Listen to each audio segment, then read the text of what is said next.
What's up, everybody? Redefined to the TV. And today, we are going to talk about how men should be leading in purity. Okay? She cut me off hard. Godly men lead in purity. So let's go ahead and have this conversation for your revelation so it can spark transformation. You cannot be a leader in selected areas and then fumble in others. I'm letting you know now, this episode gonna come with some heat. There's a lot of people say, only God can judge me.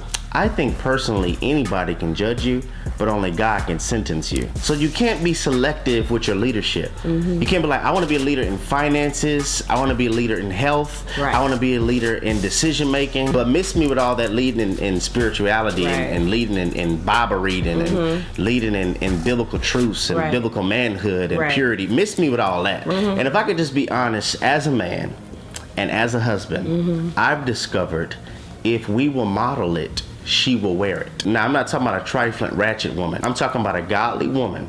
And really, sometimes she don't even have to be godly, because sometimes the godly man can regulate her value and she starts to become godly based off his godliness. So if you model in submission, if you model in patience, if you model in gentleness, she'll end up reflecting you. Remember, you're the seed, she's the soil. After a while, she has to give life to what you birthed in her. So could it be the reason she's not submitting, serving, loving, patient, how you want her to be, is because you're her mirror and she's just reflecting you? You know, and as we travel to all these different places, we're finding that women are the ones that are seeking out the most help. I mean, women are coming to these conferences. Talk about that. And seeking out relational help. Women are the ones packing out the church and the sanctuaries. Women are the ones that are desiring to be more holy and more righteous and more wanting to please God. So in essence, what she's saying is women are leading in the areas men are supposed to lead in. Like, we're supposed to be the spiritual force. We're supposed to be the chief priest of our house. We're supposed to be the warriors of our house. You will get upset if the Cowboys throw an interception, right? Or whatever your favorite team is. I don't like the Cowboys. But you will get upset when your favorite team throws an interception, but you're naive to the reality that you're throwing interceptions in real life. Somebody else is catching your fatherhood. Somebody else is catching your example. Somebody else is catching your influence. That's supposed to be our job as men. And what we're discovering is the areas where men are called, mandated, and assigned to lead. We see the women in position, but men aren't. Now, I'm not saying this is all men, but I want to speak directly to men in this specific area. We are called to be the spiritual force.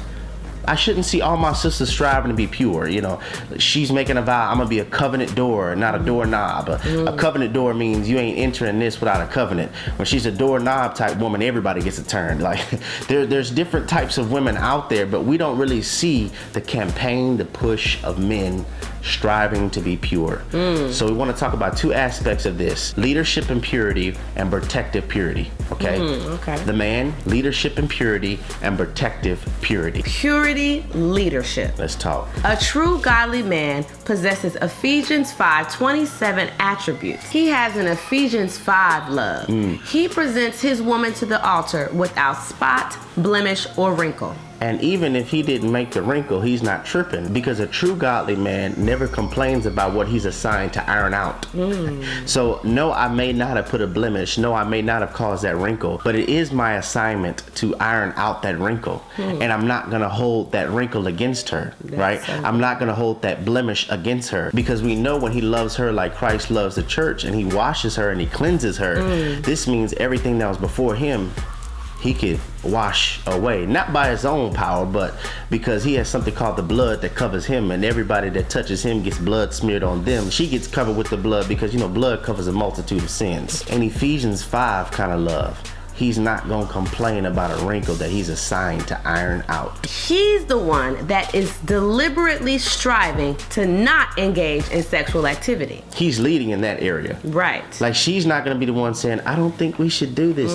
He's going to be the one saying, I don't think we should do this. Right. We're praying after this webisode that we can spark something in some men to say, you know what? I'm going to make that standard. I'm going to make that stance. I'm going to be the one that's leading in purity in my relationship. If I'm in my unmarried state, I'm going to make the standard, and I'm going to be leading in purity in my own life. And if I'm in a relationship, I'm going to be the leader in my relationship. Because you can't lead if you're not being led. So if you're not being led in sexual purity because you're trying to keep an intimate relationship with the Lord, how are you going to lead her if you're not being led? The godly man leads in being sexually pure. Yeah. Not just kissing, touching, rubbing, hugging, pornography usage, lustful eyes. When every time she walks by, he can't control his eyes. Now, some men say ain't nothing wrong with a look. No, it's not necessarily the first look that gets you, it's the second. It's a second. Just like it's not the fire that gets you, it's the smoke. So sometimes we're so caught up, well, I'm not on fire, but you're choking on the smoke.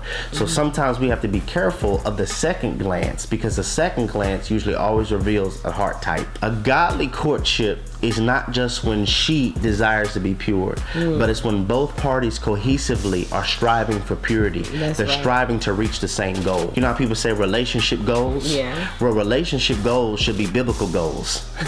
That should be your goals for your relationship. Right. So everybody's walking around saying, oh, they're a power couple.